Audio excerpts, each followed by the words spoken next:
ไปดิพี่น้องมาปีกปลาเนี่ยปลาลูกนอนดิมีสดๆเลยนี่ทางกันกินสดเลยพี่น้องเนี่ยจุงมัวเนาะซื้อบนตลาดไงสิกินกันมา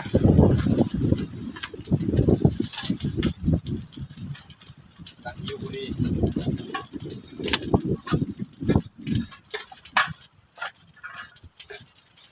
เดี๋ยวนะกินแบบแซ่บๆเลย